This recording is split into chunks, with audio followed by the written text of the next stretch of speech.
ঠাকুরের রাতুল চরণে প্রণাম জানিয়ে, আরাধ্যা জগৎজননী বড় মায়ের রাতুল চরণে প্রণাম জানিয়ে, পরম পূজ্যপাদ বরদার চরণে প্রণাম জানিয়ে সকলকে আমার রানন্দিত জয়গুরু বলে আলোচনা প্রসঙ্গে সপ্তম খণ্ডে 23শে চৈত্র 1352 সাল শনিবার শ্রী ঠাকুর সন্ধ্যায় মাতৃমন্দিরে বারান্দায় বসেছেন। তার সুনন্দন কান্তি আলোর আভায় আরও মনোহর হয়ে উঠেছে। প্রেম মুখখানি শান্তিসুখ সুধারসে আলিপ্ত ও অভিষিক্ত। দেখলে তাপিত প্রাণ শীতল হয়। কতজন এসেছেন অন্তরের জ্বালা জোড়াবার আশায়, এসে চুপটি করে বসে আছেন। মুখে কোনো কথা নেই। সেজে ঠাকুর হঠাৎ উল্লাসের সঙ্গে উচ্চকণ্ঠে বলে উঠলেন, কিরে সতু, আইচিস? সতু সান্যাল, হাঁ ঠাকুর, এরা কজন পাবনা কলেজে পড়ে, এদেরও সঙ্গে নিয়ে এসেছি। সেজে ঠাকুর খুশি হয়ে, তা ভালো। ওরা সবাই দূর থেকে প্রণাম করে বসে পড়লেন। ধীরে ধীরে নানা বিষয়ে কথা উঠল।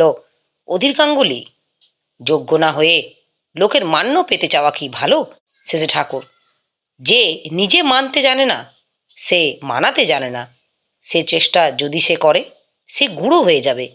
সিদ্ধার তো সর্দার, যে তার মাথা এক জায়গায় বিকিয়েছে তার কাছেই মানুষ সংহত হয়।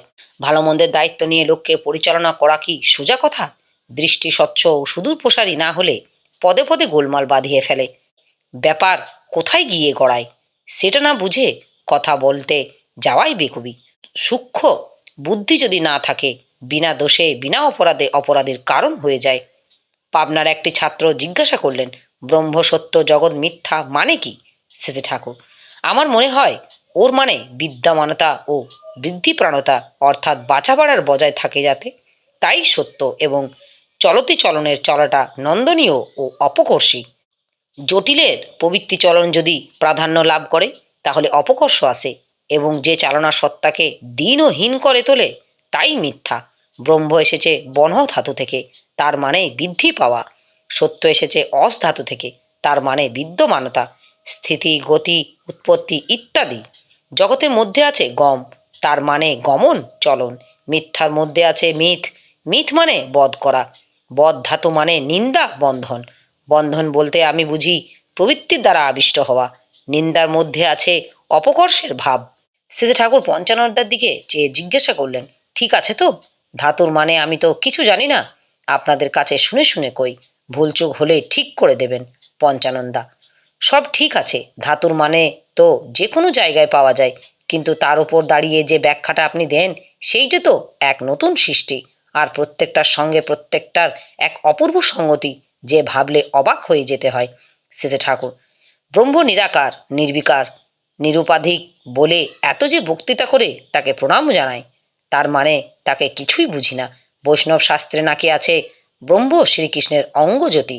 মূর্তকে বাদ দিয়ে অমূর্তের উপাসনা হয় না, যাকে দিয়ে আমরা সংহতি সন্দীপী চলন বজায় থাকে, অস্তিত্ব সপরিবেশ বৃহৎ বৃদ্ধির দিকে চলে, তিনিই আমাদের সত্য উপাসনার কেন্দ্র কিলক। এরপর ছেলেদের দিকে চেয়ে প্রীতিমধুর কণ্ঠে বললেন, তোমাদের একটা ছোট্ট তুক বলি, যার যার বাপ মাকে ভালোবেসে ভক্তি করো, মেনে চলতে শেখো, খুশি করতে চেষ্টা করো, তাহলে দেখবে জীবনের মধ্যে একটা সংহতি আসতে থাকবে। ওই সংহতি সমৃদ্ধ হয়ে ইষ্টকে ধরে। মিস্ত্রির মধ্যে সুতো দেখনি, ওই সুতো না থাকলে কিন্তু দানা বাঁধে না। অনেক শিখছি, অনেক জানছি, অনেক করছি, কিন্তু তার মধ্যে দিয়েও যদি জীবনের সঙ্গে জড়ানো একটা সুতো হটিয়ে না নাও তাহলে বিচ্ছিন্ন কলরলে বিভ্রান্ত হয়ে যাবে, সংহতি শক্তির অধিকারী হতে পারবে না। সবাই খুব খুশি হয়ে প্রণাম করে উঠে পড়লেন। সেজে ঠাকুর সস্নেহে বললেন, আবার এসো। সেজে ঠাকুর প্রাতে মাতৃমন্দিরে বারান্দায় বসেছেন। ধূর্যটি নিয়োগী অনিল সরকার, উপেন বসু, গিরিশ কাব্যতীর্থ প্রভৃতি তপবনে শিক্ষকবৃন্দ এবং আরও অনেকেই কাছে আছেন। সেজে ঠাকুর শিক্ষকদের লক্ষ্য করে বললেন, নভেলের মতো করে ফিজিক্স, কেমিস্ট্রি ইত্যাদি পাঠ্যপুস্তক লিখে ফেলো। ধুলোবালি নিয়ে হয়তো আরম্ভ করলে বই সহজ করবে, অল্পের মধ্যে করবে, প্রত্যয় সন্দীপী করবে। নিজেদের পরস্পরকে শোনানো লাগে, ভালো ছাত্র থেকে আরম্ভ করে আঘা ছাত্র পর্যন্ত শোনানো লাগে। তার মাথায় যদি ধরে তবে বুঝবে ঠিক হয়েছে। শেখানোটা চলবে সহজ ও স্বাভাবিকভাবে, কোনো কৃত্রিম আড়ষ্টতা সৃষ্টি করে নয়। বাগানে যেয়ে ছেলেদের সঙ্গে কৃষিকাজ করছো, আর তার সঙ্গেই হয়তো গল্পচ্ছলে পড়িয়ে যাচ্ছ। কৃষিকে অবলম্বন করে ইতিহাস, ভূগোল, ফিজিক্স, কেমিস্ট্রি, বেটানি, অর্থনীতি ইত্যাদি সংশ্লিষ্ট কত কি সম্বন্ধে হয়তো গল্পের অবতারণা করছো। ওদের মাথায় ধরে এমনতর রকমের। এমনি যদি করতে পারো, দেখতে পারবে জ্ঞান পিপাসা ছাত্রদের জীবনের কেমন নেশার মতো পেয়ে বসবে। শিক্ষকদের হওয়া লাগে ত্রিকালদর্শীর মতো, এক একটা ছাত্রকে ধাত বুঝে পোষণ দিয়ে চরম বিকাশের কোঠায় পৌঁছে দিতে হবে। বিদ্যা মন্দির যেমন ঠিক করতে হবে, পরিবেশও প্রতিটি পরিবারকেও তেমনি শিক্ষায় উপযোগী করে তুলতে হবে। গল্পে, কথায়, কাজে, বাড়িতে, মাঠে, খেলায়, ধুলোয়, হাসিতে, গানে, বাপ মায়ের সংস্রবে, পারিপার্শ্বিকের কাছে সবভাবেই তাদের শিক্ষার স্পর্শ দিতে হবে। তোমরা সারা আশ্রমময় ভক্তি ও কর্মমুখর জ্ঞান অনুশীলনের হোমানল জ্বালিয়ে তোলো। নলিনীদার কাছে শ্রী ঠাকুর 20 টন লোহা চাইলেন। নলিনীদা রাজি হলেন। শ্রী ঠাকুর বললেন, খুশি মনে আনন্দের সঙ্গে করছেন তো? নলিনীদা হাঁ। তারপর শ্রী ঠাকুর প্রমোদদাকে ডাকিয়া বললেন, নলিনীদার 20 টন লোহা এখানে এনে পৌঁছে দেবে, লিখে রাখেন। যান নলিনীদা, প্রমোদদার কাছে আপনার নাম ঠিকানা লেখাইয়ে দেন গে। নলিনীদা প্রমোদদার সঙ্গে চলে গেলেন। শ্রী ঠাকুর শিক্ষকদের লক্ষ্য করে গভীর আগ্রহ সহকারে পরপর অনেকগুলি কথা বলে গেলেন। 500 ছাত্রের জন্য 25খানা কুটির করতে হয়, গ্রন্থাগার, বৈজ্ঞানিক পরীক্ষাগার, বর্ষাকালে জল ঠেকানোর কায়দাসহ খোলা জায়গায় বক্তৃতার মঞ্চ, কামারশালা, ছুতোরখানা, রাজমিস্ত্রির কাজ, বেত ও বাঁশের তাঁত, অনুলেখন ও টাইপ করা, কৃষি, কেনাবেচা ইত্যাদির ব্যবস্থা রাখতে হয়। নিজের জীবনকে দক্ষভাবে চালাতে গেলে যত রকম জানা লাগে সব শিক্ষা দিতে হয়। বাগানের কপি করে সেই কপি হয়তো শিক্ষক ও ছাত্রের মাথায় করে হাটে নিয়ে বিক্রি করে আসলো। কেমন করে খদ্দের সঙ্গে ব্যবহার করতে হয়, খুশি করে জিনিস গছিয়ে দিতে হয়, হিসাবপত্র রাখতে হয়, খেলার ছলে সব হয়তো শিখে গেলে। এইভাবে যদি তৈরি হয়, তাদের কখনো বেকার থাকা লাগে না। করাতে গেলে তোমাদের আগে হওয়া লাগবে, হওয়ার উপরে জোর দেও এই মুহূর্তেই থেকে। হওয়ার জন্য করো, পাওয়ার জন্য হও। বই লিখবে বৈজ্ঞানিক ও মনোবৈজ্ঞানিক বিন্যাস সহ। লক্ষ্য রাখতে হবে কেমন করে লিখলে ছাত্রেরা ভালো করে বোঝে। বেশি করে বোঝে, শিক্ষাটা খুব ফুর্তিকর করে তোলা চাই, কোনো ফুর্তি বাদ যাবে না। ওদের উপযোগী করে থিয়েটার, সিনেমা, গান বাজনা গড়ে তুলতে হবে। এমন করে পড়াবে যে ক্লাসে বসেই যেন ছাত্রদের সব তৈরি হয়ে যায়, বাড়িতে বেশি পড়া না লাগে। ভালো করে তৈরি না হলে বুঝতে যেন কিছু বাকি না থাকে। যাদের প্রাইভেট টিউশনের দুর্লভ আছে তারা তোমাদের ত্যাগ করতে পারে, তাতে দুর্বল হইও না, ভীত হইও না। অদ কোনো আপোসরফা নয়, অর্থাৎ অব্যর্থ কিন্তু মিষ্টি হওয়া লাগে।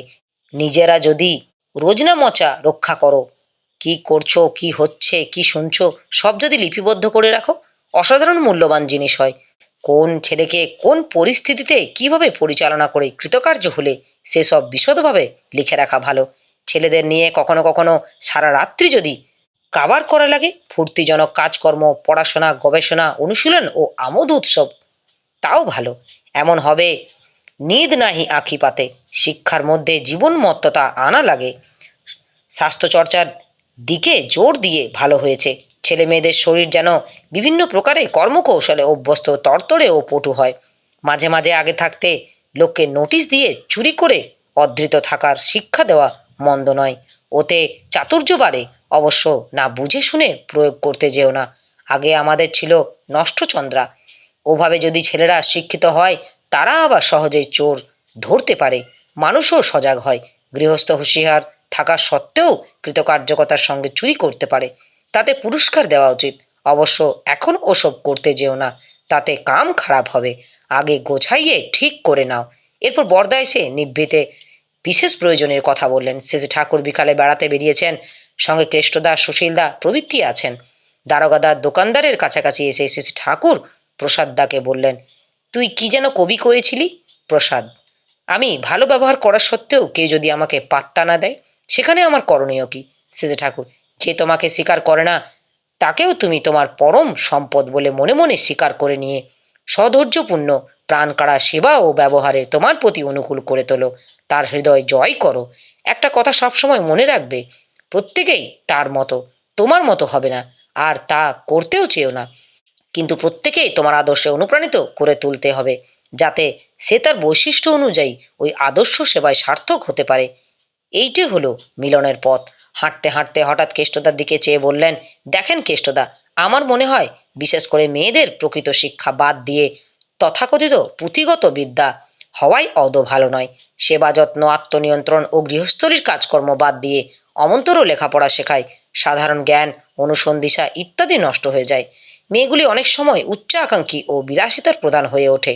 একটা শান্তির সংসার গড়ে তুলতে গেলে যে সহ্য, ধৈর্য, ত্যাগ, তিতিক্ষা ও সন্তোষ লাগে, লেখাপড়া জানা এই অহংকারে তা অনেকখানি হারিয়ে ফেলে।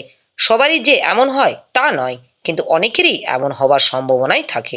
সুধা, রেণু এরা যে স্নাতক তা এদের দেখে বোঝার জো নেই। সাধনাকে তো দেখেছেন কেষ্টদা, তার তো তুলনা হয় না। শেষে ঠাকুর, ঘরোয়াভাবে শিক্ষা ও লেখাপড়া একসঙ্গে হওয়া এদের লেখাপড়াটায় বদ হজম হয়নি। জীবনের সঙ্গে খাপ খেয়ে গেছে। পুরুষ পরিস্থিতির চাপে অনেকখানি শিক্ষিত হয়, তাকে বাইরের জগতের অনেক দায়িত্ব নিয়ে চলতে হয়। কুশল কৌশলী ব্যবহারে অনেক বিরুদ্ধ অবস্থাকে আয়ত্তে এনে আয় উপার্জন করে নিজের ও পরিবার পরিজনের সংস্কৃতিকে কায়েম করতে হয়। তাই খানিকটা শিক্ষিত হতেই হয়। কেষ্টদা, আজকাল অনেক মেয়েরাও তো ওই রকমই করছে সেজে ঠাকুর। মেয়েদের স্থান প্রধানত অন্তঃপুরে। মেয়েরা যদি নির্দিষ্ট নিষ্ঠায় সংসারে কাজ করতে না পারে, ঝি চাকর বামন দিয়ে সব কাজ করায়, ওই নানা কাজ কারবারে বাইরের জগতে বেশিরভাগ সময় থাকে, তবে বাড়িগুলি সব সরাইখানার মতো হয়ে যাবে। স্বামী ও ছেলে মেয়েগুলি শুকিয়ে উঠবে ধীরে ধীরে। ছেলে মেয়েগুলি বেয়াড়া হয়ে যাওয়ার অসম্ভব নয়। মেয়েরা বেশি বহির্মুখী হলে স্বামীর সঙ্গে সামঞ্জস্য হওয়া কঠিন। আশ্রমে একটি ছাগল হারিয়ে গেছে, তাই শেষে ঠাকুরের মন খারাপ। যাকে দেখছেন তাকেই ডেকে ডেকে ছাগলটার খোঁজ করার কথা বলছেন। কেমিক্যাল মাঠে এসে বসেছেন, কেমন যেন বিমনা হয়ে আছেন। বেশি কথাবার্তা বলছেন না। সরোজিনী মা তামাক সেজে দিলেন। বারবার তামাক খাচ্ছেন এবং যেই কাছে আসছে তাকেই ছাগলের কথা বলছেন। আমার এই আলোচনা প্রসঙ্গে কিছু ভুল ত্রুটি হয়ে থাকলে আপনারা আমায় ক্ষমা করবেন। উপস্থিত দাদা, ভাই, বোন, মায়েদের আমার আনন্দিত জয় গুরু।